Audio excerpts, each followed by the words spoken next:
Yo, what's going on, guys? Welcome to the United Truth.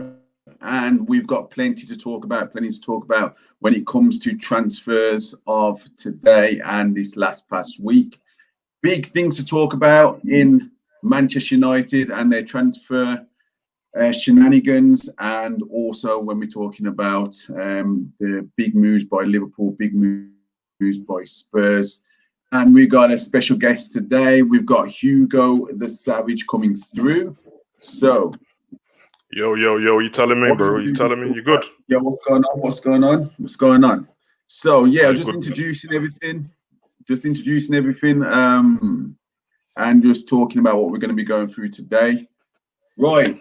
So, let's get down to business. When we're talking about transfers today, we want to start on the positives. I could talk about Manchester United all evening, so we'll get onto that later. We're going to start with the positives today. We're going to start with Liverpool. I'm going to start with Spurs. We'll start with Liverpool.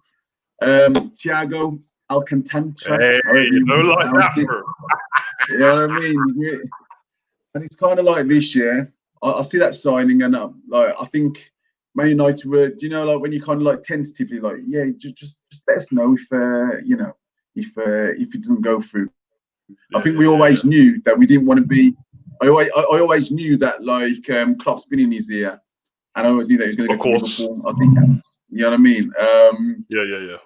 It's one of them things, and like when you have that sort of manager, and you've just won the league as well, and the football club seems to be running like a proper football club. It just seemed like the better transition from Bayern Munich to Liverpool now. You know what I mean? Maybe a few years ago, it would have been the same. I was listening to Rio Ferdinand, and it was like, when you become champions, sometimes you used to sign one star player. And you know what we were talking about a few weeks ago? I said there's not been many superstars in the Premier League at the peak of the powers. Forget about being 29. He's at the peak of his powers. Yeah, I said it's happened with Pogba. We can maybe say Shevchenko, but maybe he was past his peak. Shevchenko's past his peak. He's past his peak. Now, when we talk about Thiago, yeah, it's a big signing. React to that, then, bro. How you feeling? I can't lie, man. It's growing on me all day, man. Like, it was a weird one for me because I was positive about the transfer going through, but I say people in my ear, not people that I know, but just on YouTube and stuff, and a couple of the Liverpool channels, the overreaction of not signing him straight away was starting to get to me a little bit. And then I just started to think, like, listen, if we don't get him, as long as we don't lose Genie, like, the team isn't going to get worse. It just isn't going to improve as much. But I seen that he was going, and I was like, if Man U don't buy him, which it didn't look like he was going to do anything about it, I was like, I trust Klopp. He'll get the job done when he's ready. I'm okay with the owners. Everyone else has got a problem. I've seen like FSG out and all that business. I'm like, we've just won the league, and the year before won the Champions League. You know what I'm saying? And before that, the Champions League was 2005 and the league was 1990. So why have we all of a sudden turned into like spoiled Chelsea fans? I'm like, yo, just calm down. Klopp, I know what Klopp's like for tapping up, man. Yeah.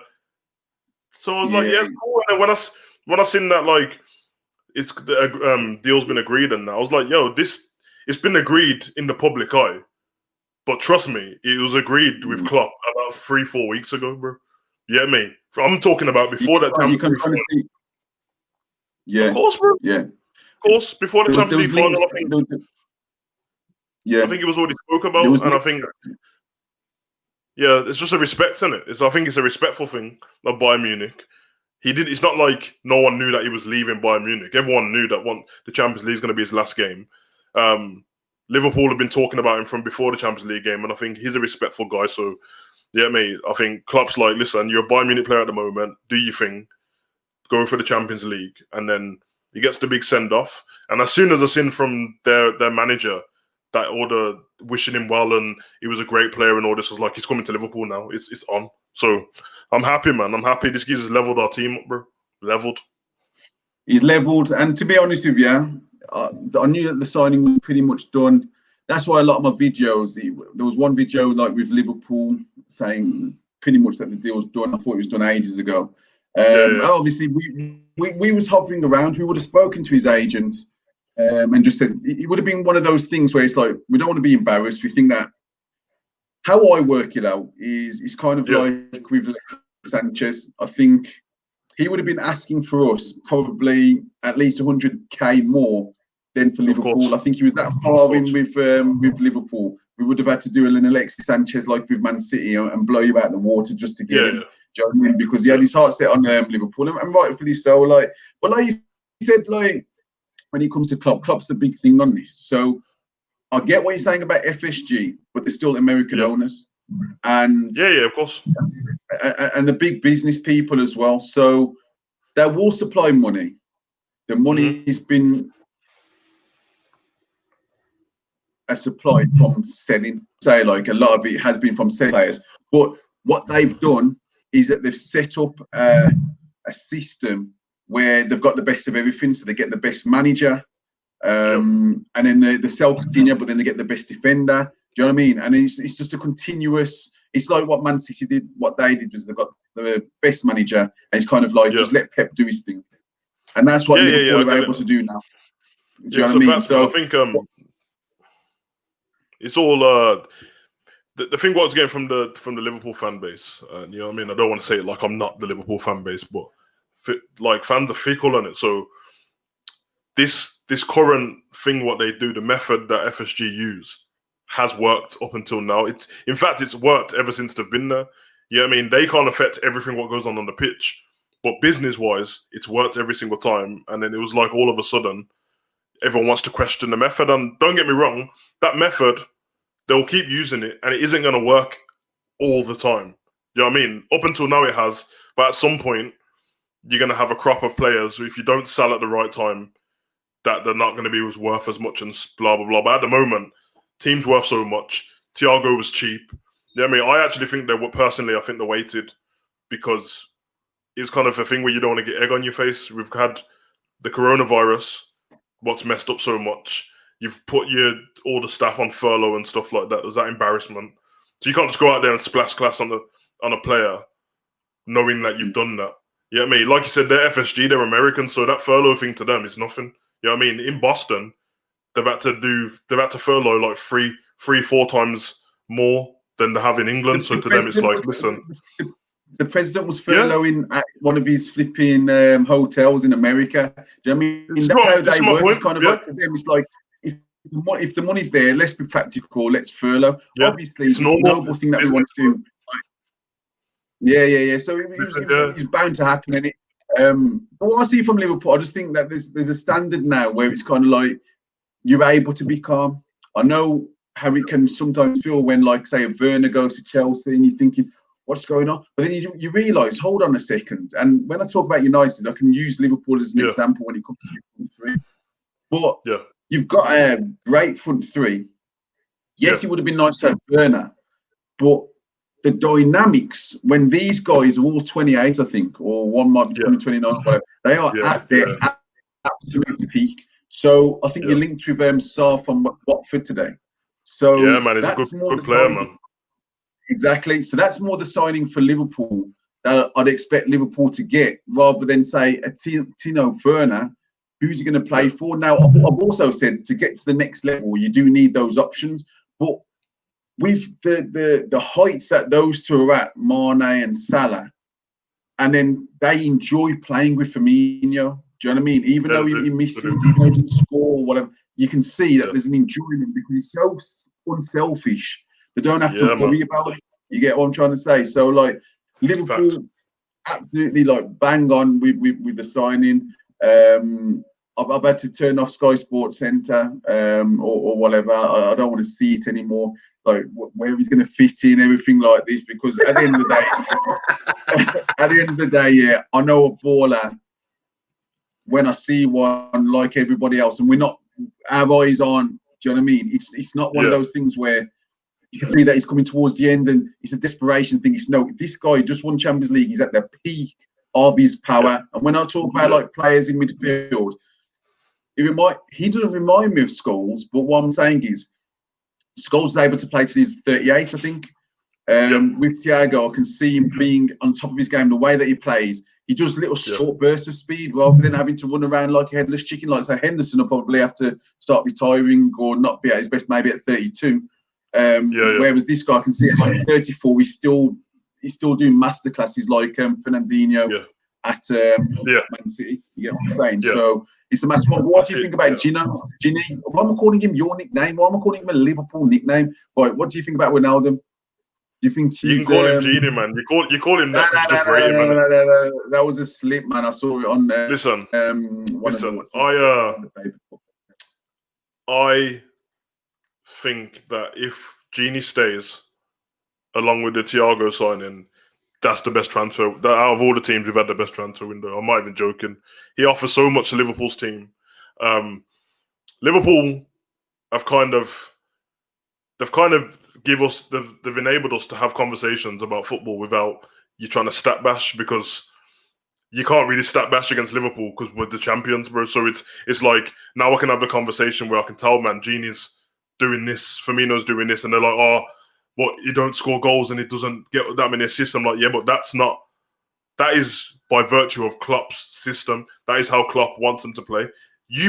Come on, man. You've seen that Klopp's is a nice guy and that, but he'll be ruthless if something don't work.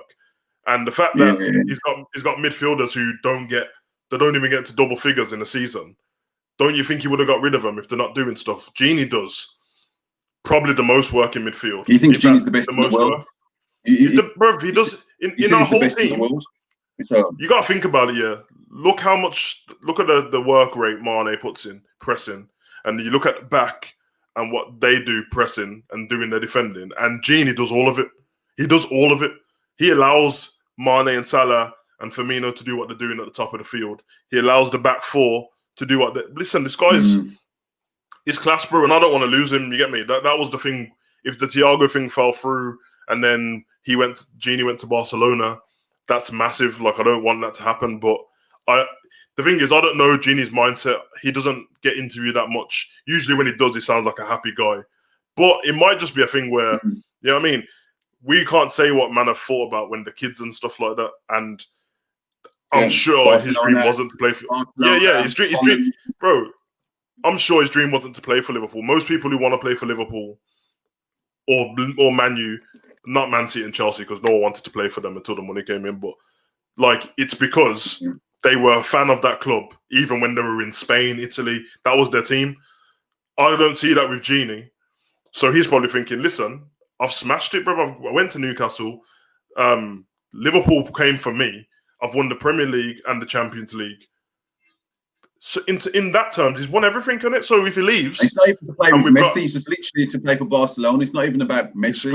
It's to play for Barcelona, and arguably, if Koeman went their manager, he wouldn't go. He wouldn't even think about it. Yeah. But if he does, what would your everyone fit? Because now you've gone up to another level. Yeah. When it comes to midfield, if everyone's fit, what's your midfield for? Oh man, I've been thinking about this all day. This is including Genie in it. Yeah, one of them. And obviously, this is just me talking about like your best. No, of course. You're going to rotate all the way through the season. Of course. If the thing is, with Keita, I'd have to go off potential. I know how good he is, but it's what he's shown on the pitch so far, and he's been injured a lot. So I'd probably go for Genie, Hendo, and Genie, Hendo, and Thiago. You know what I mean? To me, Fabinho's amazing at his job, but when he's not on it, he's not on it at all, bro. Whereas, like I just said about the stats, and crap when he's not on it, he looks terrible when he's not on it, bro. So, get me with the other ones. When he's not on it, he's not. Genie's a 7 out of 10, no matter what. That's his lowest level for me. What about Naby? What about Naby? That's what I said. Naby's a weird one because I think the guy's class, bro. But I can only go off what I've seen for Liverpool so far. And to be fair to him, it's not his fault. He's just been injured most of the time. And every time he smashed it, it's been on like 2 games he smashed it, then he's injured. It's hardly started really yet. You know what I mean? To me, in this season, Naby's like a new signing again. But going off what I've already seen, I know that the Hendo and Genie thing works. And it works very well. Don't get me wrong, Hendo's not glamorous and Hendo's one of my favourite players, but he's not one of my favourite players down to Tekers. Like, I'm not blind. You know what I mean? But he does an important job for Liverpool, and he's our captain, bro. And you see, he's really important when he's on the pitch to rally the team. You know what I mean? He's more like everyone's trying to tell me that Virgil van Dijk should be our captain and that. Nah, trust me, Hendo is the right captain. You get me? 100%, 100%. I never thought that before, like a couple of years ago when he's brought up, because obviously Henderson was in and out of the team. You think that he was like Virgil van Dijk was obviously like he was the man, but like you look at it now, and you're like this geezer's an exceptional skipper. I think so. Yeah, he's a good player. He's a good player, to be fair. Yeah, because Hendo's best season for us was not last season. It was the season before when we finished second and won the Champions League. That was his best season, and that season is the season where he got injured and then he got kept out of the team for a little bit, and that's when everyone was questioning: is this Klopp trying to usher Hendo out? And that's when that the famous conversation, everyone was like, "Oh, he went and spoke to Klopp and said he wanted to push forward a little bit more." And then towards the end of that season, he was one of the best players in our team. And because Klopp realised that putting him at the base is a little bit like, say, for United, if you put like when we put McTominay there, he realised he's got too much legs to be. He's not a dictator. He's not a Thiago. He can't do it. Like he's not a Matic who just needs to control that area. He's got too much energy. You know what I mean? He needs to be. I believe. Yeah, you're right. So you know what I mean? That's kind of where I'm at with it. But back to your question, that three in midfield, Gini, Hendo, Thiago, the front three picks itself, and then the back four. At the moment, for me, I'd have Trent, Matip, Van Dijk, and Robertson. And I think this is not against Gomez's talent, but there's something going on, bro. And you know what? It happens in football, innit? You know, I've seen top players not play that well.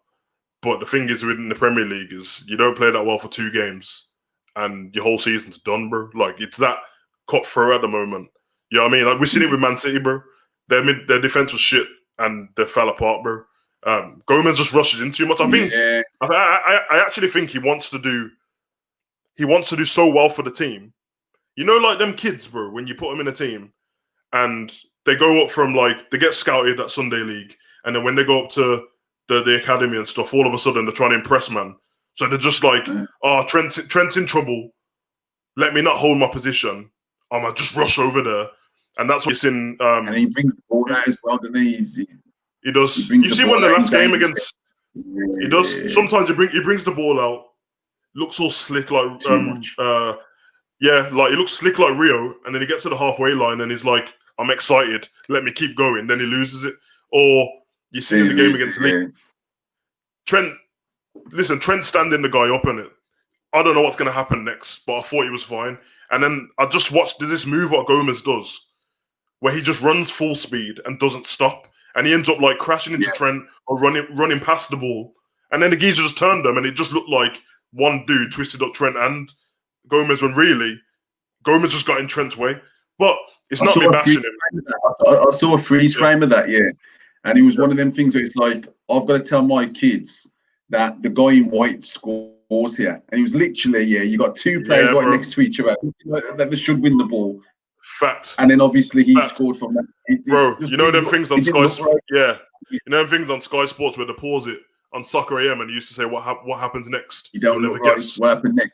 And then you're thinking what happens next is Trent tackles his geezer and the ball goes away and then but like it's a learning curve. He plays for the champions. Even if he wasn't champions, he's playing for a massive team. Matip's just more seasoned defender. When Matip is next to Van Dijk, like I promise, man, that season when we finished second, Matip was one of our best players. You know what I mean? When obviously when they put him next to Lovren, he looks like 2 donkeys on it. But I think he's definitely true. Man. It's true. Yeah. I don't think anyone in our team's bad, man. It's just learning curves, bro. Yeah. Learning curves. Last one on Liverpool then. So for me, this makes you far and wide, far and ahead the favourites for the title. I think Man City. I don't understand why Man City are everyone's favourites when they've lost David Silva this season. Bro, it was the same as last season with Company. Bro, I still think they're going to do something towards the I still think they're going to do something towards the end of the transfer window. But I'm always questioning, right? this is a team that people have found their kryptonite to. So Wolves found the kryptonite twice. Yeah. Who have they signed to stop that from happening? Nathan Ake. Bro, this has never happened before. I'm kind of like this. I'm like this when it comes to like Liverpool. I'm like, if anything, it's the same team, and now they're used to being champions, and now they've got Thiago, and they finished 20. I don't understand where people are finding this. Bro, like, it's beyond me, bro. It's beyond me, bro. I've seen that. I don't get it. Like they've signed hardly no one in a vital position anyway, because their midfield's already their midfield. The midfield's gangster, bro. They got two of them. I thought we would have gone for Greeny. I don't think the midfield's gangster. As I don't think he's even gangster. that, think about it. Like, think about it now. Think about the Liverpool midfield. I said I wouldn't take a Liverpool midfielder compared to United one. I'm going to say that, yeah. But now Thiago changes that for me, yeah. Now, if you go to Man City, they've got somebody who's literally Kevin De Bruyne cracks me up, because anytime that you want to say that midfield's the best, he's always at the top of the stats. I've been watching the stats. It's always Kevin De Bruyne. That's Kevin De Bruyne. Phil Foden, we know that there's a quality player in there, but we still don't know. We saw this with Jack Wilshere before. Do you know what I mean? Quality players, and people think that's seen it with Rodwell as well, man. Yeah, Wilshere was like top. So I'm like, so you've got Silva, your second captain's left. Fernandinho's older. Gundogan, for me, like I'm like, I think his legs are gone as well, man. His legs are gone as well. Overrated. Yeah, his legs are gone. And then they've got what's his name? Rodri. The other defensive midfielder. What's his name? Rodri. So Rodri. So then, who's this? Like, where's this star-studded? Like, when Man United faced Man City, I wasn't that worried playing them. Nah, what I'm trying to say. Nah, you made them look bad, man. That game was the game when I knew it was kind of the end of a cycle for me. Listen, you know what it is? It's just basically all the other managers. Cycle. Yeah, all the other managers are fine with the fact that football happens in cycles and you have to refresh and do these different things. Pep's a little bit arrogant with it. That's his thing, and he's arrogant with it. And every time he's not had to. He's arrogant with the defending. He's not had to really live through cycles in his managerial career, because he normally moves on by now. You know what I'm saying? Obviously, with the Barcelona thing, he was there for a while, but it's a different league, bro. Like, their only contention was Klopp's now. Yeah. Their contention was Real Madrid, and then it was the Champions League, bro. But it doesn't work like that in the Prem, so it's almost like I don't know if you've seen his conference, but even he was like, he's quite smart, Pep. He was like, he's like, just remember all the great things people said. It was them who said it about me, not me. He's like, I came and they called me Fraudiola for the first season. And then the next season we do great.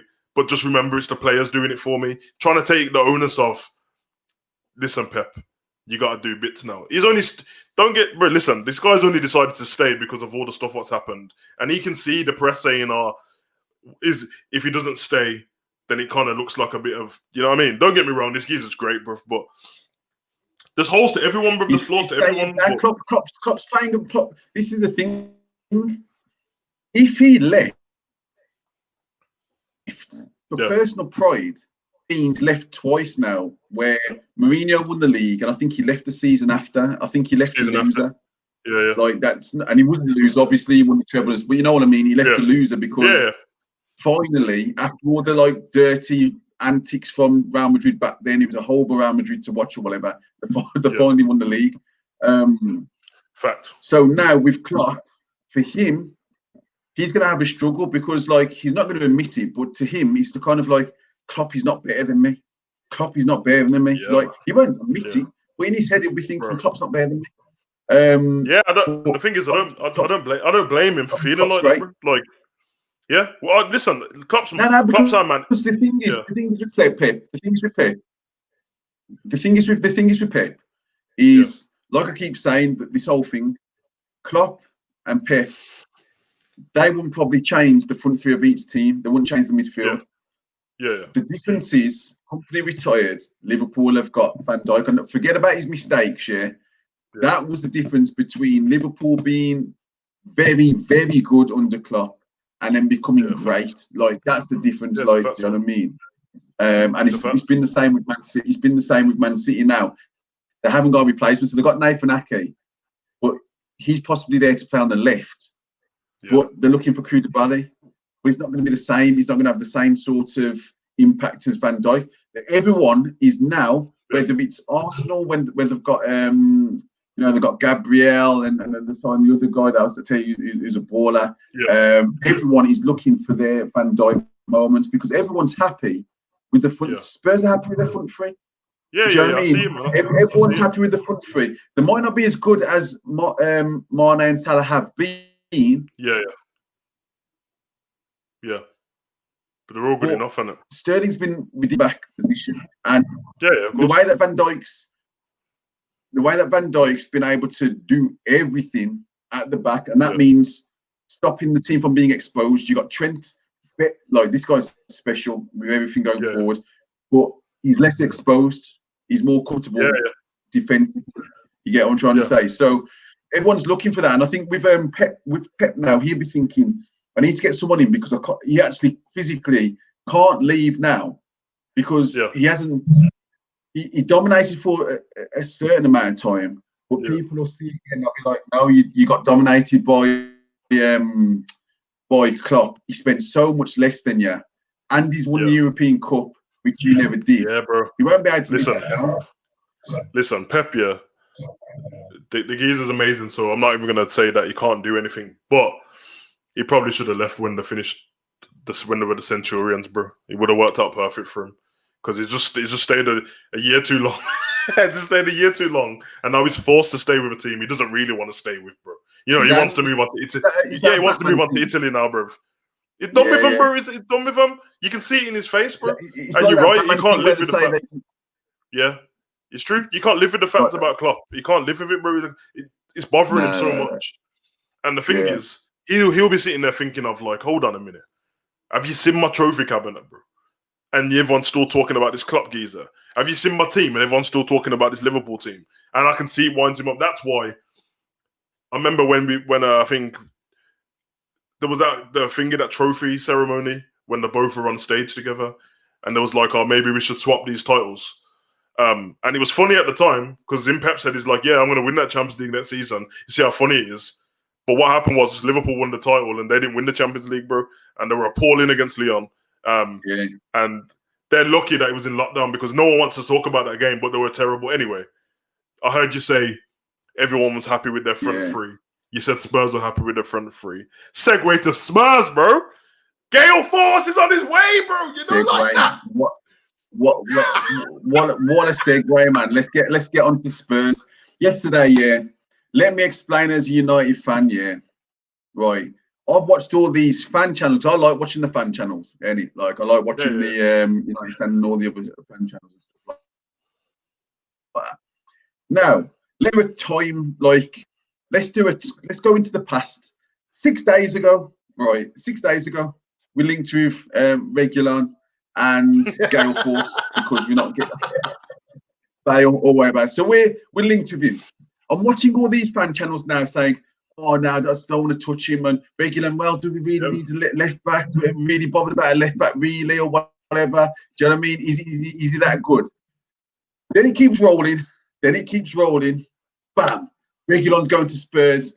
Bale's going to and cue the. Do you know like when like you see a parent and they're shouting at the kid when they're a baby and they go, you keep crying, you're gonna make yourself sick, like that. It's kind of like I've seen people get so depressed by all this, and because I already know what sort of like, and we'll get on to Spurs obviously, but because I already know what sort of trash owners and board that we've got, I don't even get stressed about it. I get upset about it, as you know. We talk like hours about football. Of course. It's kind of like, for me, it's like you will see my rage at the end of the transfer window. Up until then, we've got a very good starting 11. You get what I'm saying? Yeah, so when we talk about Spurs, let's go back on this.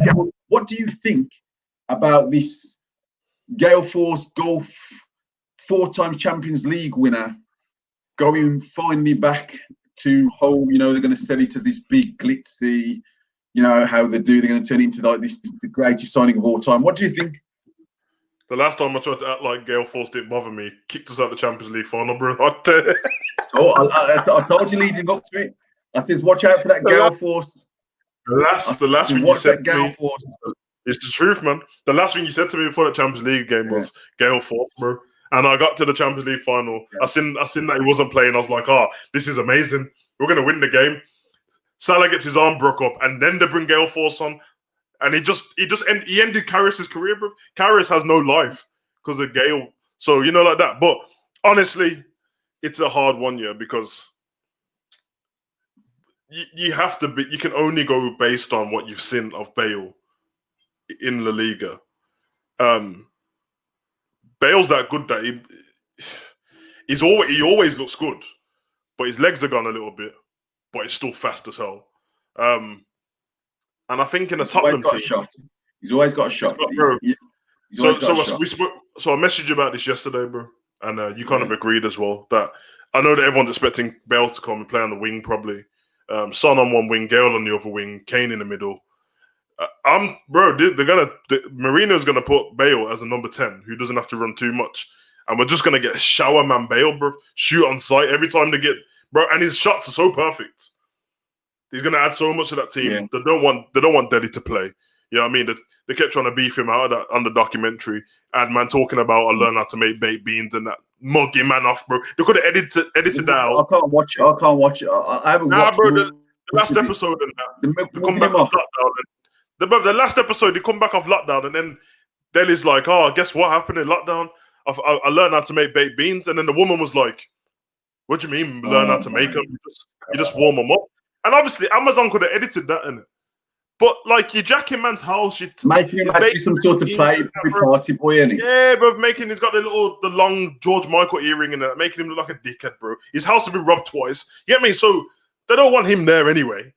Son for me is one of the best players in the world. He's top 10. Don't care what anyone says, bro. Baller.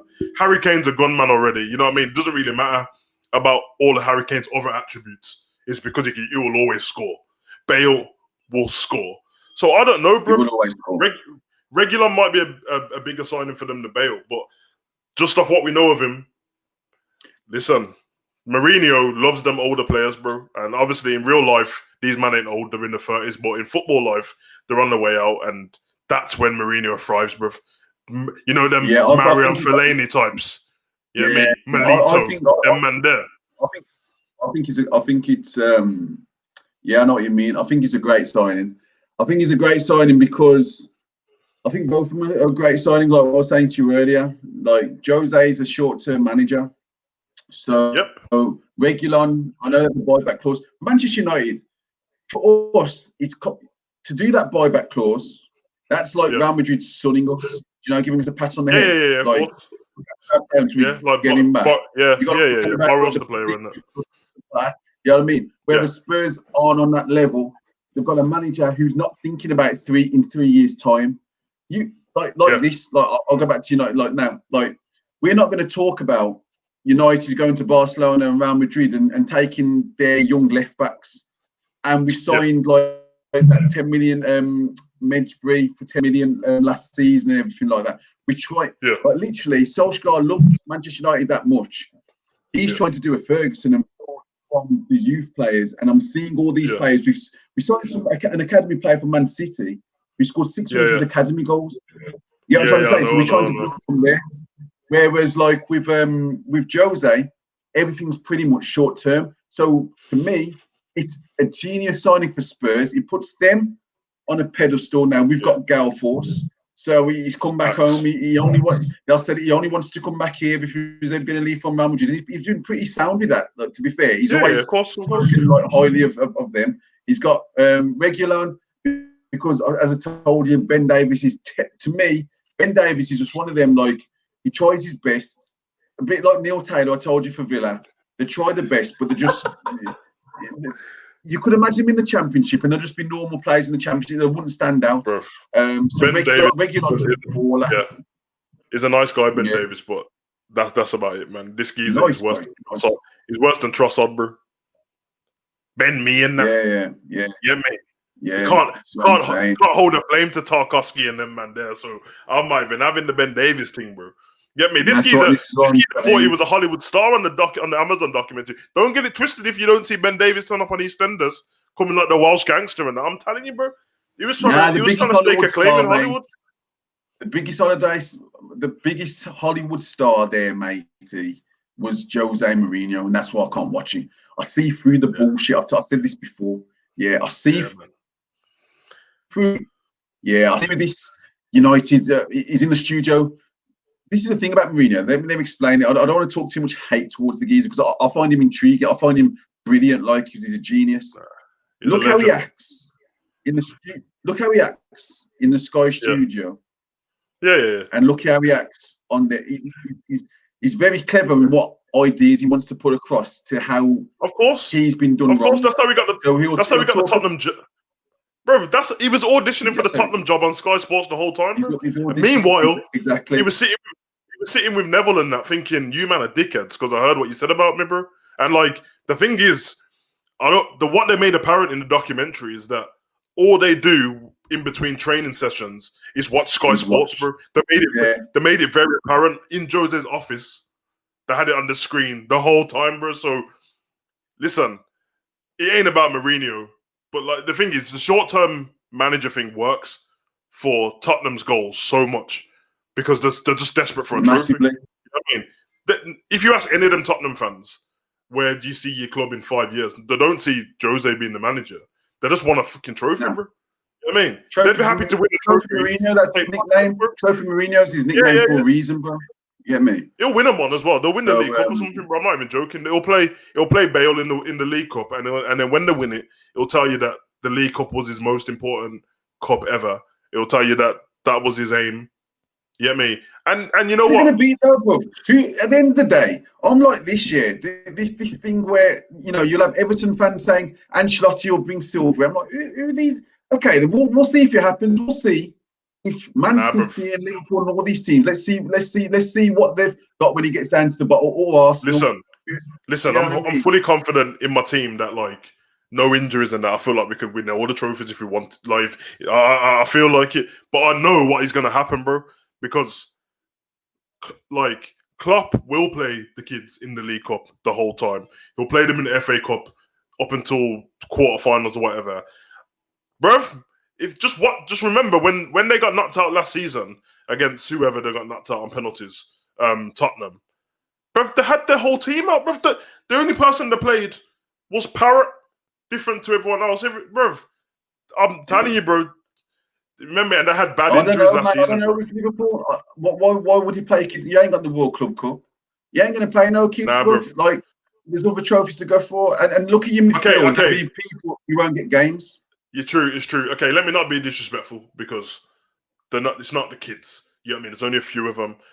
Our line up in a League Cup, there'll be like 2 or 3. They'll play Adrian. They'll play Nico Williams. Yeah. They'll play Huvier. They'll play Milner. They'll play Shaq, Origi, Curtis, Elliott, Minamino. So, yeah, it won't be a kids team, and it won't be our first team. It'll be like, the sub-bench pretty much. But Mourinho... Could be Fabinho. Could be, but Mourinho will play... Bro, this guy, I'm telling you, bro, I can see it in his eyes, bro. He wants a trophy at Tottenham so bad. Because... okay, this is funny. Yeah. Did you see the starting lineup that... This geezer, like in the Europa League, the 1-2-1 earlier, this guy went for, like, they all played. So he's moaning about the fixture. He's moaning about the fixture list. And he played them all. Like last season, we was playing like our kids in the Europa League. For them, he's playing everyone. What tells me deep down, and this is here on camera now, I promise you, bro. I know that he's going to go and try and kill one of these trophies. You know what? Let's be honest, all of us fans and all of us football clubs should be more respectful to all of the trophies. That's one thing I can't stand with any of the managers, but I digress. That's a nostalgia thing from when I was a kid. You know what I mean? I remember, like, these cups meant something to me. But modern day, I watched Mourinho last season. They got into the Europa League by Wolves losing to Chelsea, yeah? And I watched them celebrate, bro. and they didn't just celebrate in the change room. I watched them celebrate on the pitch in a pandemic with no fans, bro. About getting to 6th place, bro. In front You're telling me this? of Amazon, was it? You telling me that he's Bro, not an I seen it. actor? Bro, Bruv, you not weren't even happy about it was that. it was on the documentary, but I seen it like when the game was on. Like when I remember watching Match of the Day, and I was like, I can't believe Mourinho is celebrating this, bro. Like, because all I could think of is Roy Keane, like smashing stuff off in his house. Like Roy Keane gets mad at people celebrating 4th place. This geezer celebrating getting 6th because Wolves lost, bro. And if you're telling me that guy is not going to go and play in the League Cup with the full, bro, I promise, bro. I'm being honest you're gonna with you see now. I'm being you're gonna honest with see you now Bale playing round 4, bro. because he's been our manager. I know that was all a charade, Mister. You know what I mean? Respect and all that sort of stuff, and Mister. What is it now? Football heritage. It's Football all heritage, for show, bro. When we're talking about like the top 6 thing, he wasn't celebrating like that because there was nothing to actually celebrate. Like they've regressed. It was in the Champions League the season before, and all this stuff about like I've seen the clips, I've seen bits and bobs, so I do know what I'm talking about. And they're talking about, you know, you need to be you need to be this, you need to be nasty, blah blah blah. But if you remember, Spurs, we were talking about it before. Spurs when they had Dembele and everything like that. There was talk in the Sky studio that they've become nasty and they weren't like there to be rolled over. So there's this narrative that he likes to paint that you know, with me now we're all going to be nasty. That's how you win and all that. So, but there was kind of nasty before, but not everyone's going to be Thiago Costa. I saw Harry Kane trying to get involved. I saw Harry Kane trying to get involved in a little bit of a melee last, and he just doesn't. He's trying to be Thiago Costa. He's trying to be nasty. He didn't come across right. One thing is, I'm not even disagreeing with you, bro. I'm not disagreeing with that. The fact that how he's acting is a charade. I'm just telling you that he cares so much about his image that he'll go all out just to win a trophy. You gotta remember, 100%. No doubt. Spurs, no doubt. It's Spurs, no, so like the expectations of these different clubs, their expectation is around this, like not Daniel Levy's expectation, but their fans. They just want a trophy that bad. They're on the same level as like Wolves, bro. Like the Everton. Yeah, like listen. Forget the Poch thing is gone. They've got Kane, okay, but they've won no trophies, bro. Yeah, and their celebration is finishing above Arsenal, and now it's gone. It's gone. Yeah, Poch left. Champions League final. Sixth place. They're small fry, man. No trophies. Leipzig destroying them, bro. It's just like their one of them things where like their trophies getting regular on over Man United. I know how the Spurs fans think, man. Like to be fair, Mourinho, the more that we break down Spurs, the more that you realise. Hold on. Obviously, it's a big stadium and big Premier League team, but in general, this is a small team, man, that don't win anything. So I do understand the whole trophy Mourinho appointments and everything like that, man. Bro, these men are they're Aston Villa, bro. I'm sorry, Tottenham fans. I'm not even trying to be disrespectful. They are Aston Villa. The way, you know, when we have these conversations, and I think it has to stop in the Sky studio as well, and I have to stop with the stats at the bottom of the screen. People ain't won against the big six for ages. There isn't a big six, bro. There isn't a big, bro. Like Tottenham, how are they just? They're not, bro. They're a big six of what? Glenn Hoddle. They've won nothing, bro. I'm not even being disrespectful. Like it's the same thing, bro. They are Villa, bro.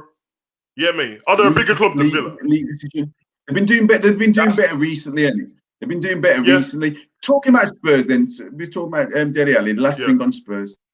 Who do you think Dele Alli is going to go to? Who do you think? Because he got left out today in the Europa League squad. So what we're thinking? Real Madrid apparently don't want him.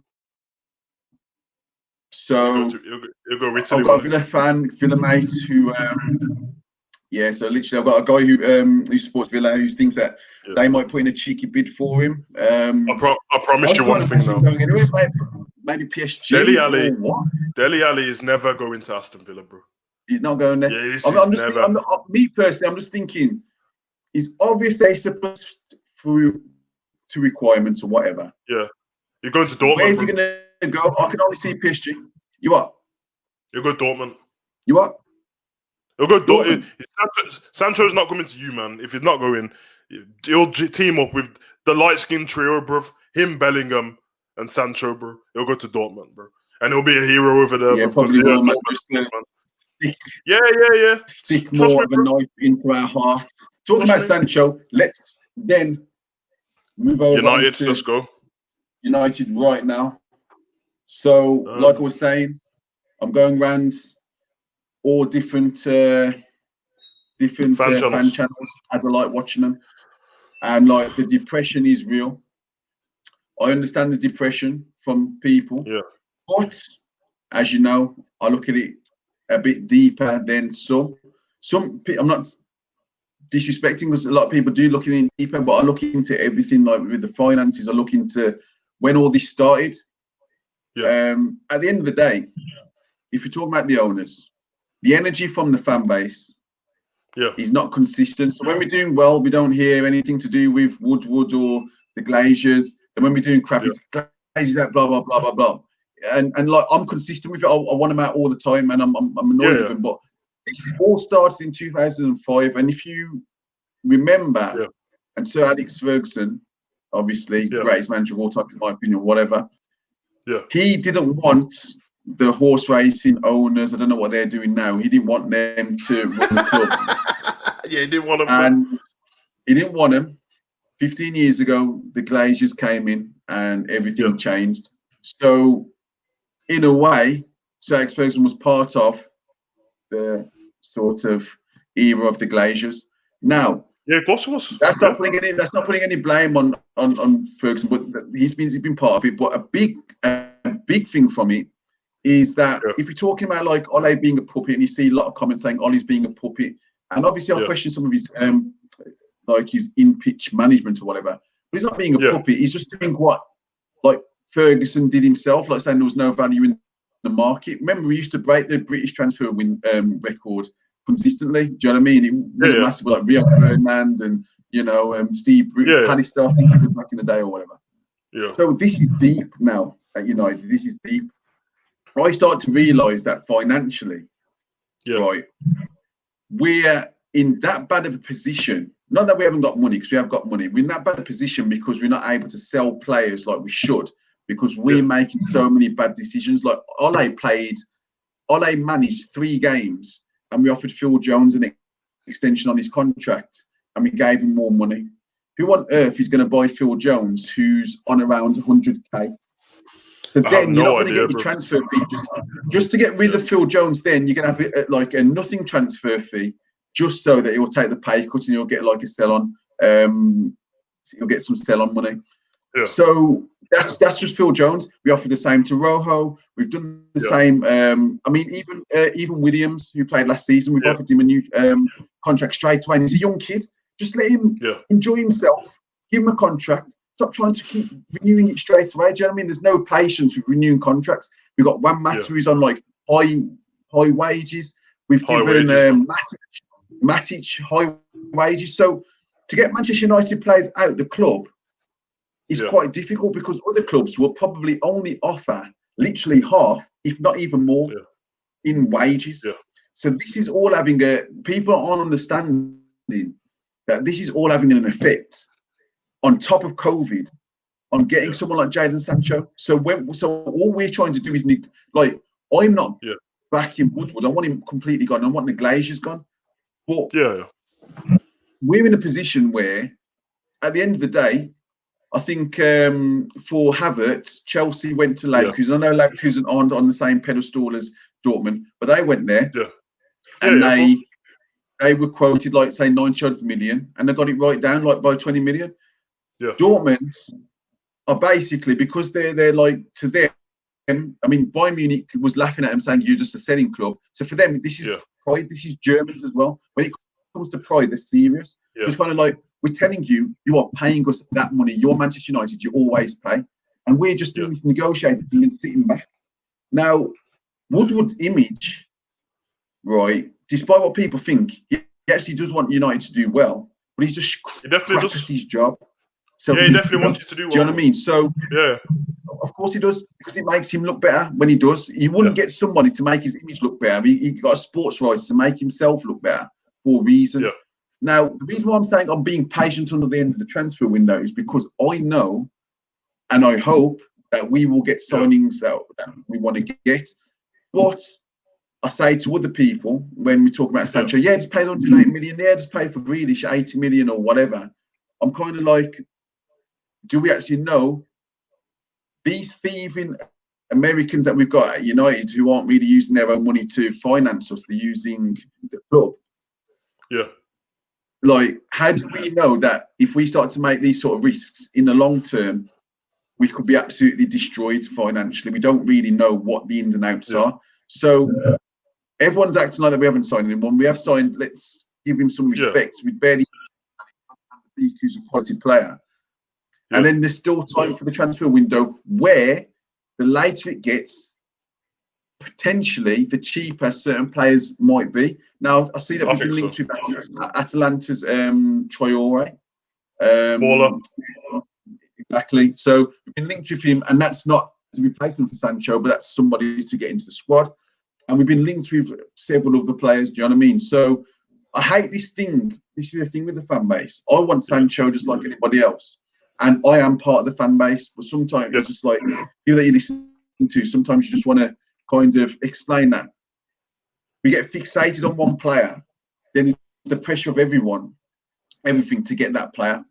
Now, Bro, Thiago, one more yeah. thing. So Thiago for Liverpool, and not just because you're champions or whatever, but Thiago, yes, there's pressure from Liverpool fans. And obviously, you said earlier that you got the same sort of fans, but there's not this thing where, the media on it, and every single fan is like, we need him, and it's just literally every single day, it's too much. You know what I mean? So there has to be an element to calm. There has to be an element to calm. Sancho, I watched him all of last season, all of the season before. I'm actually not one of them fans who just talk about the geezer and then read his stats here. And the boy's a baller here. He ain't worth that much money, bro. No, bro. How much did Dortmund pay for Haaland, bro? He ain't, bro. 19 mil. In this climate, with this pandemic, and with the fact that Man U at that part of the field look pretty all right to me, and the problems are at the other side. You want to spend your money wisely, bro. You might buy Sancho and just go backwards, bro. And it's not because he's not good enough. It's because that money could have went on two bad boys. Bro, Sancho's not trying to test in the Premier League. I watched him for England. He looked trash the other day. That's nothing. You get me? Loads of people look trash. But he's not worth that much money. It's a lot of pressure to put on him if he does come to you now, because everyone's expecting Sancho all of a sudden. You're expecting the Sancho from Dortmund, which you'll get, but you ain't gonna get them stats. You know what I mean? The stats he got in Dortmund are the De Bruyne stats, and no one matched them in the Premier League. So, well, you watch the football. You watch the German football like I do. So when teams face Dortmund, it's a completely different sort of. Okay, I don't think he's worth that amount of money. He's a quality player. Yeah. Right, but the way that teams play against Dortmund, they are like scared stiff. A lot of the lesser teams or whatever. Of course, bro. They attack horribly, bro. But then sometimes you'll see like I've seen him come up against Alphonso Davies and stuff like that. And, do you know what I mean? So I'm kind of like, listen, I want Sancho, but I'm kind of like, what would Mason Greenwood do in the German league? And I'm just kind of like this. I'm like, everyone needs to calm down, because we're going to sign a player for that side. But if it's not Sancho, everyone stay calm, because it's like what I was saying to you earlier. You're going to make yourself ill. Them moms are like, you keep crying, you're going to make yourself ill. It's kind of like, it's a fact, you have to start to think to yourself, this is football. Okay, we're not happy with the owners. Let's protest. I'll go up there tomorrow. If someone done a protest, I'll be straight there. But or after the transfer window finishes or whatever, I'll be straight there. But let's have an element of calm, that we're not all of a sudden picking up, well, Spurs are doing better than ours. And either win. Put it this way, man. It's an English thing, man.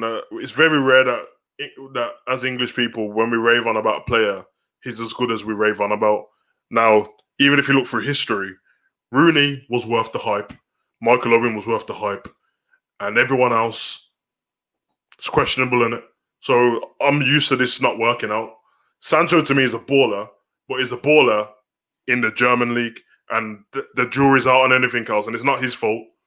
We'll see. But all I know is Jude Bellingham's been at Dortmund for about 9 weeks, and he's played these preseason games, and he looks amazing, bro. Yeah, and he's come from the Championship. Amazing. I watch in that lineup for Dortmund. It's Guerrero in it, bro. Yeah. This geezer tears up that league just as much as Sancho does, bro. And no one ain't raving on about Guerrero. No one's like, let's spend 100 million on Guerrero, and he's doing the same stuff, bro. Yeah, I mean, Sancho's got the speed on Guerrero. That's about it. I see them both doing the same things. So I'm not saying that you shouldn't be going after him. But I'm saying if you put all your eggs in the Sancho basket and then the transfer window closes and you have to wait till January, well, let's just be honest. The way the Premier League is, by January, it could be all over for whatever your goal is.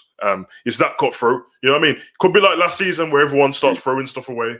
But for something telling me that like it's going to be way more competitive. And yeah, man, it's one of them ones. United. Is he worth? Is Jadon Sancho? This is the thing, right? Yeah.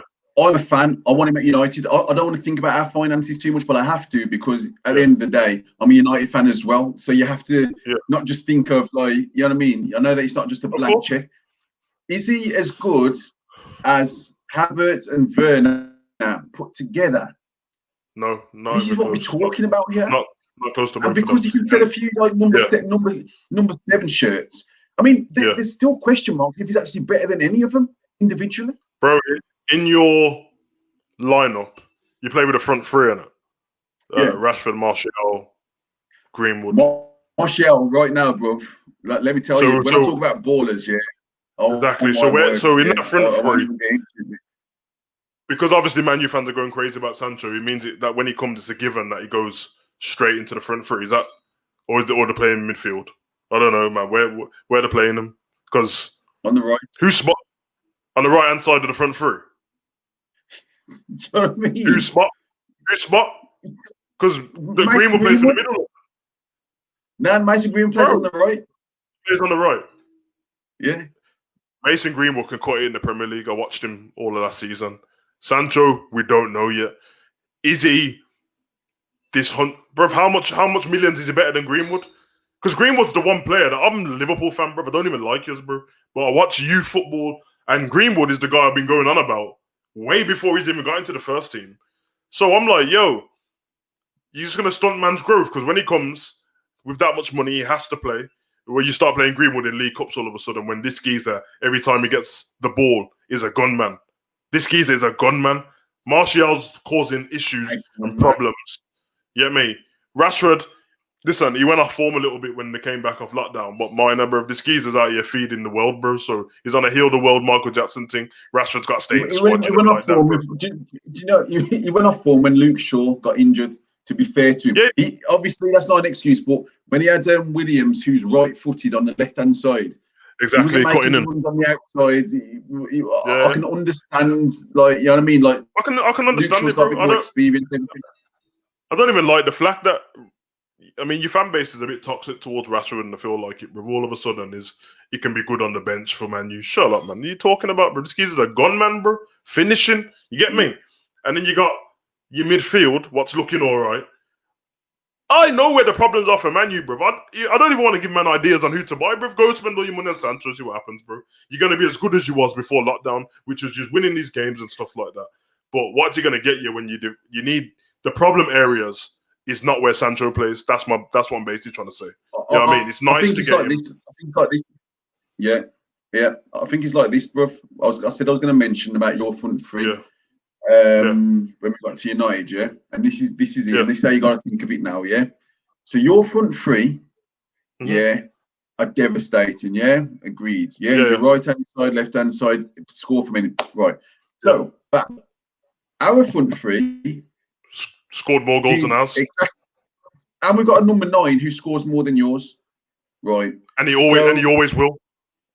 And your wingers will all score. Well, I say always, but for now, they will be scoring, especially more than, say, a Rashford. They'll always score more than, say, a Rashford, maybe Greenwood in the future.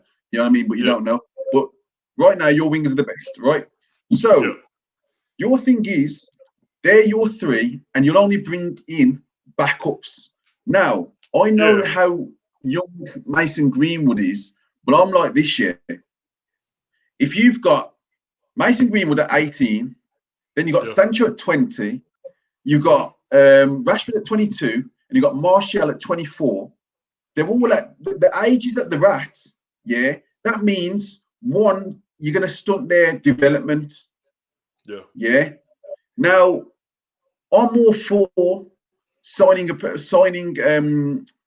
Sancho or whatever and seeing how that all plays out. I want the squad stronger. But I'm like this. I'm not this desperate. Sancho every day, and we need him. Blah blah blah blah blah. You know, I'm sad that we haven't got Sancho. Because I'm like this. I'm like, yo, let's get that Traore for a good price because he can develop him. He can play all across there. He's a baller, bro. Do you know what I mean? And there's no urgency to play him every single game. He's a baller. And then get somebody with more experience. And then all this talk, this is the next thing I want to say. All this talk to say, and then come next season, everyone else, the Sharks, are going to be in for Sancho. Well, okay then. I want people to start to name the teams that are going to be in for Sancho. I want to hear it. Barcelona, who are struggling now for players. Yeah, Real Madrid, who have brought Hazard, who are saving their money to see if they can get Mbappe. Liverpool, their front three aren't going anywhere anytime soon. Chelsea, they brought wingers. Arsenal never got the money. You know what I mean? PSG is the only team who can afford him.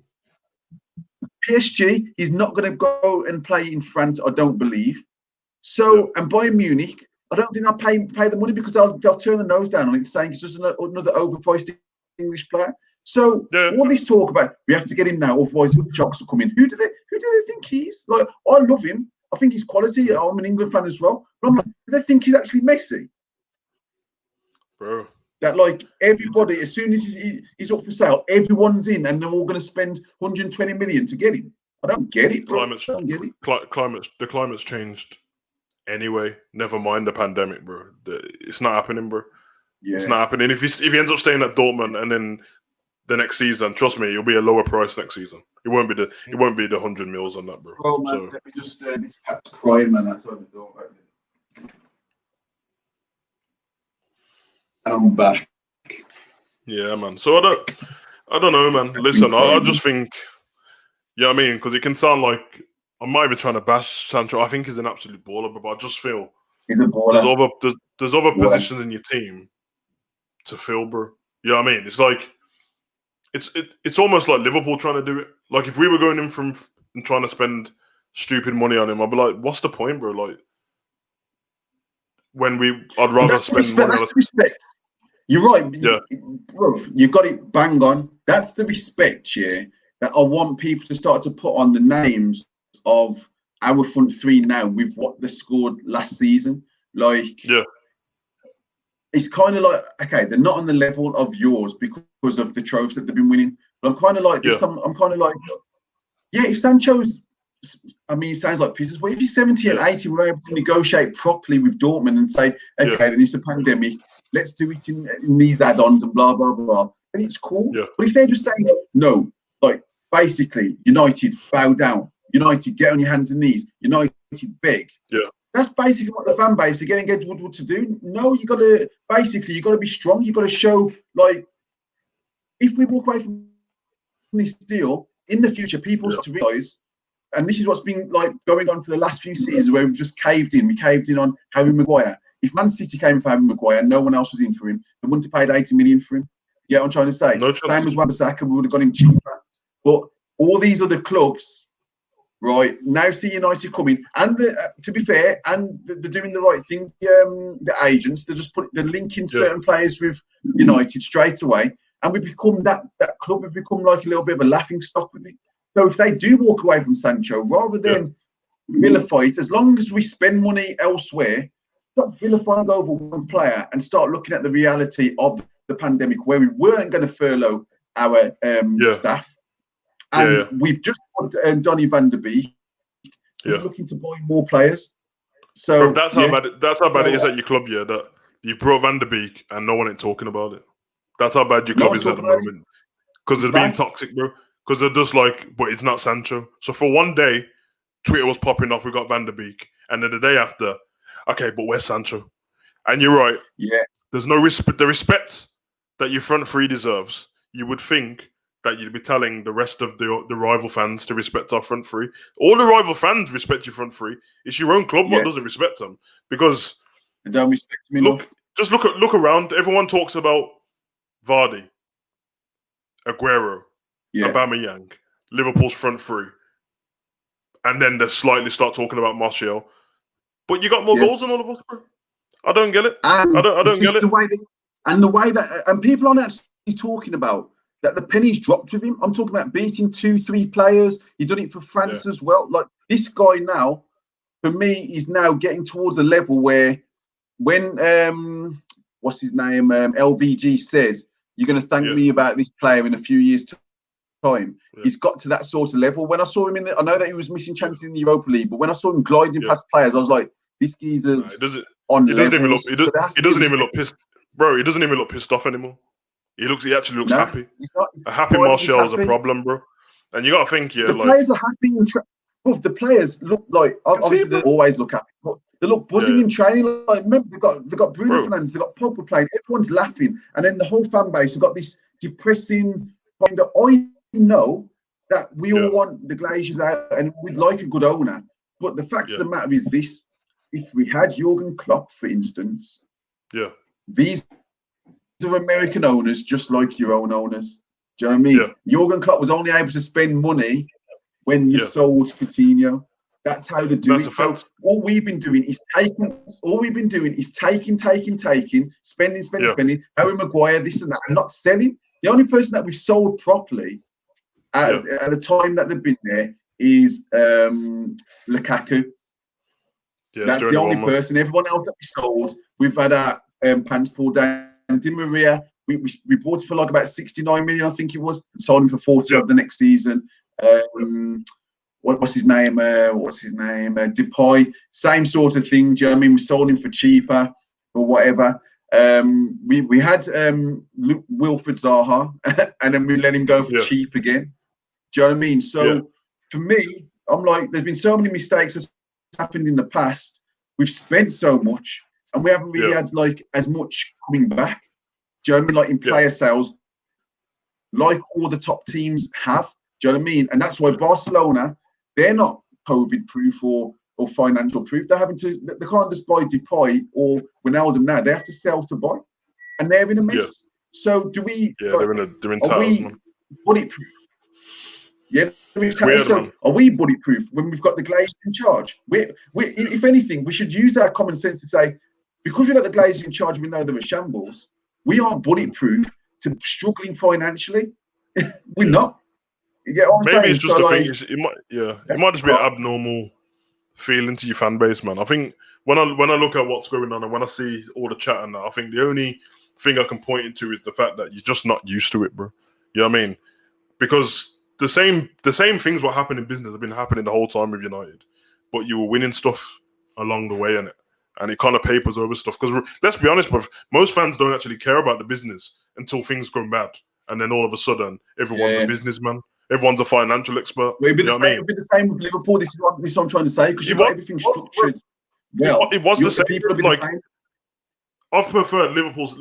I'm not even joking, and obviously it's going to change today, but the gap between coming back from lockdown and winning the league till now, I prefer the Liverpool fan base when we had Brendan Rodgers, bro, because they're just losing their mind now. You know what I mean? Because this is why I can see how United fans are acting, because you had this sustained like killer mentality, winning everything for such a long time. We've had it for like 2 years, and they're already losing their mind, bro, and nothing's even happened. We ain't even lost anyone. So I'm just like, it's a weird thing, man. I try and stay away from, for the purposes of conversation and stuff like that, I'm always interested in business, and I actually try and do research on the business part before I just start spilling out loads of madness. Kind of on the Thiago thing, bro. Like, everyone's going to be like, no, well, it's about time. You should have paid for him, blah, blah, blah. But, bro, money is money, and there's still finance to take care of. There's no money coming into the stadium. You know what I mean? It's like losing 5 million each game we don't play at home. People's wages to play. You know what I mean? There's all these different things, bro. So It's one of them ones, man. I think your fan base does need to calm down a little bit. I can't lie, it's kind of funny. But then I'm just like, sometimes I look at you and I'm like, I don't even know what you're moaning at, bro. Like, I'm watching your team being No, slowly. If this was Liverpool, bro, if Yeah. this was Liverpool and their fans was reacting like that, I'll be cracking up right now. Like, out of all the clubs that are spending, there's an obligation for Manchester United out of all the clubs to spend 108 million or 120 million euros on one player. That's not to say that I'm not saying that we shouldn't spend, because we should spend. We need players, but there's this obligation. Manchester United now are backed into a corner, and they back themselves into a corner just by hovering around the signing for so long. You know what I mean? Either you're going to pay it or you're not, because they're not going to budge. So we could have just pretty much just walked away and just like gone on with life. But instead, we've hovered around, and it's basically like there's an obligation where no one else is doing the same, apart from Chelsea, and they're not doing the same. And spending money that they didn't get to spend last season, and Hazard money or whatever. But there's an obligation now for Man United, because the fans, a lot of the fans are acting like sport brats. It's like, no, we want Sancho. We want Sancho. What it is, bro. He's the only player that we can get. Like, why aren't people thinking a little bit more left field? Like, why is it always the Sancho to Man United number 7? And I want Sancho, but it's kind of like, what's happened now? Like, it's kind of like, this is like, if you was acting like that, you might not have had Mane or Salah. What bro, it's nothing new, man. This was happening months ago with Haaland, bro. This is nothing new, bro. Like, when I'm watching everyone going on about Sancho, bro, if we go on YouTube, go on the upload dates, and just put 6 months ago, and you'll see that it was all Haaland. Exactly. It's a replica, bro. The exact same thing. Man, like, people, if you go on YouTube, you'll see Sancho in Man United tops. And these videos have been made 3 months ago, bro, because it was a done deal. We're going to pay that much money. You know what I mean? And times are different now. You have social media teams now at clubs. They go and they see the feelers from the fan bases and that. Get me? All of this goes into it. You know what I mean? And then it goes back to the agents, and the agents are like, hold on a minute. Fan base wants Sancho real bad. So you see that 108 mil? Make sure Man U pay the whole thing, bro. Because they want him that bad. This is what I'm saying. This is what I'm saying. And they can make it look like, they're going to be like, well, we could have budged maybe. Well, guess what? You're going to pay us. You're going to pay us anyway, because guess what? Your fan base are going crazy, bro. And that's speaking to some of the fan base, like some of the what's it called, the fan channels or whatever. You know, they're speaking to Romana whenever they can. Top Geezer. They're speaking to Christian Falk. They're speaking to anybody that they can, like tier 1 journalists or whatever, because they need reassuring and to obviously help the fan base understand what's going on with the deal. That's why I watch him, because I think it's brilliant. I'm just saying, the clubs that are watching, they're looking at like, look, they are. No, we're not budging on this. If we just wait, they will pay it. Even if it's a day before, they will pay it. And guess what? In that day, if they give us that amount of money, we can make a signing. We've already got one. We've already got one in mind. Like to say, Dortmund. Dortmund probably already know that if Sancho comes here, they'll just use maybe a quarter of the money, and they'll probably get Wilfried Zaha straight down, because he's dying to go. Do you know what I mean? They get Wilfried Zaha straight down to Dortmund and laughing. Bro, this is my point, man. It's Dortmund, bro. Like, if they lose, it's a win-win for them either way, bro. You either pay them the money or they keep Sancho, bro. And either way, they're not going to win. They're not going to win the league. They might, but they're probably not going to win.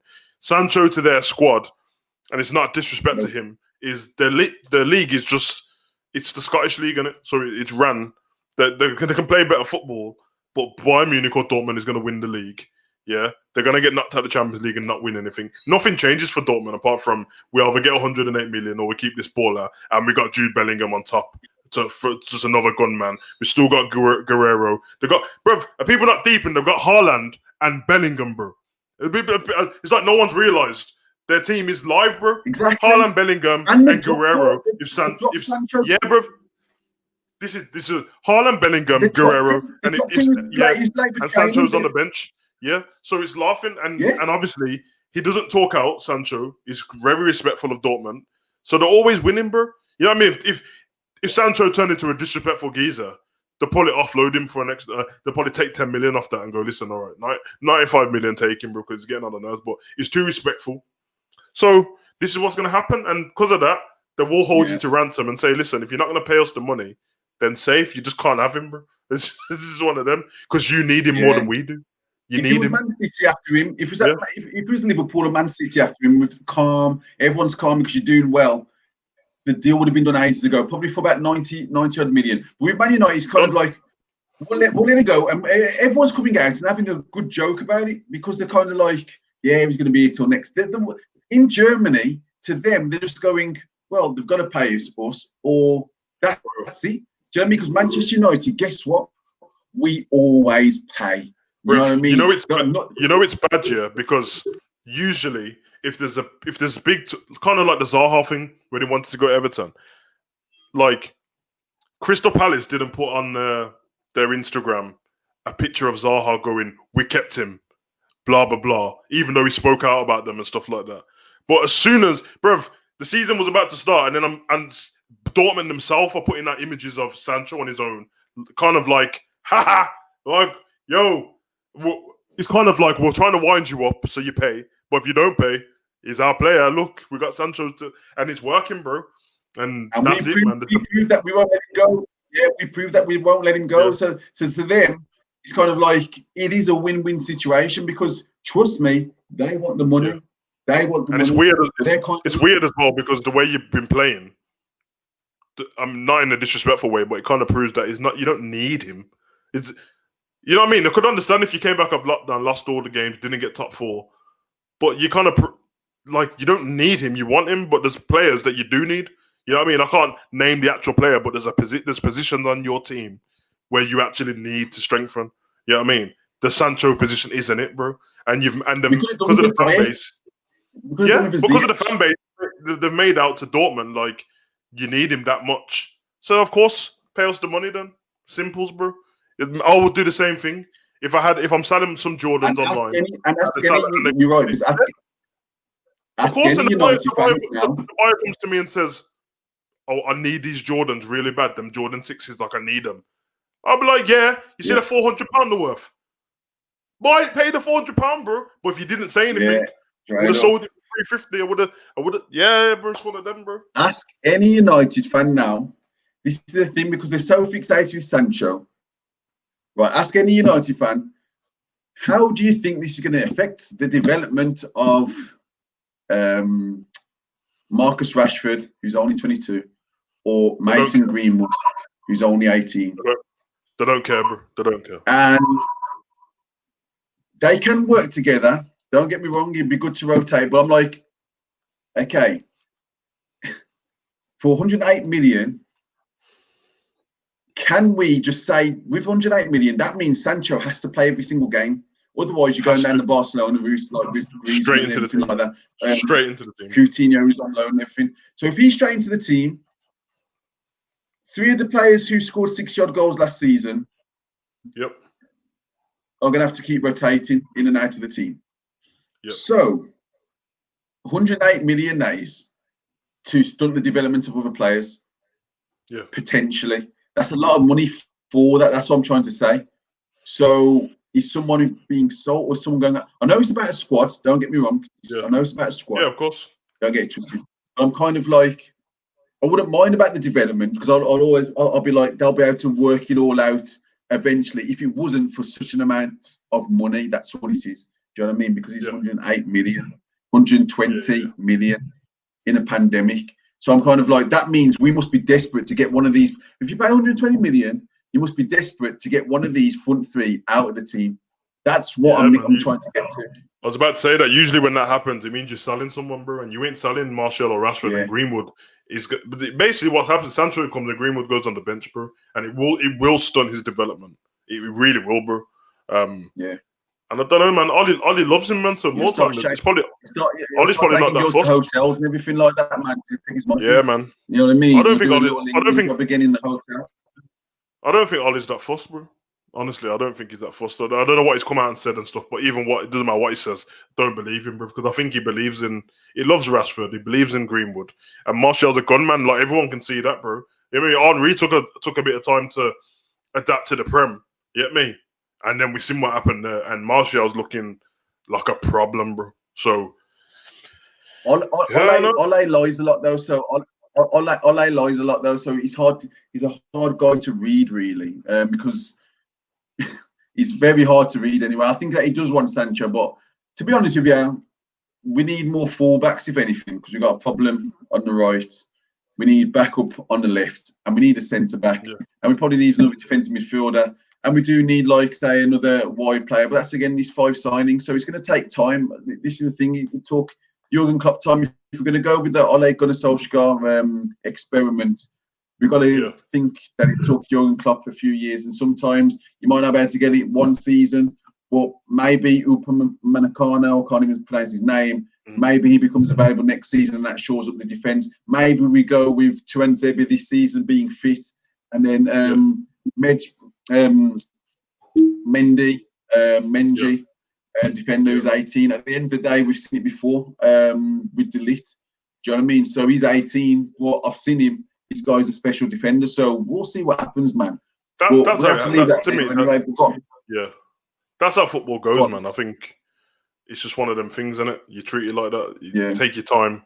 And I think as long as you see progression in your squad, then it's normally fine, man. That's how we done it at Liverpool, bro. I think our fan base was fine. We weren't moaning. Once we got Klopp in, was like, okay, let's trust it.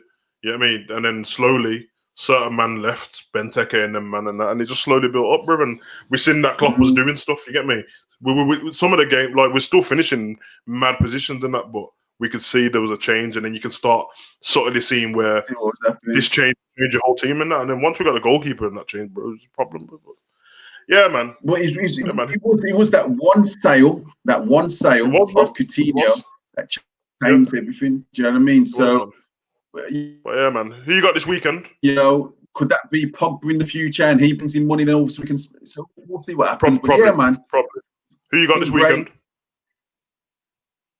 Who have you got? It's been great. Palace. Hard game. So we'll see. Hard game, bro. Chelsea, bro. Sunday. Chelsea. Oh, big game. Yeah, man. Super Sunday, half full.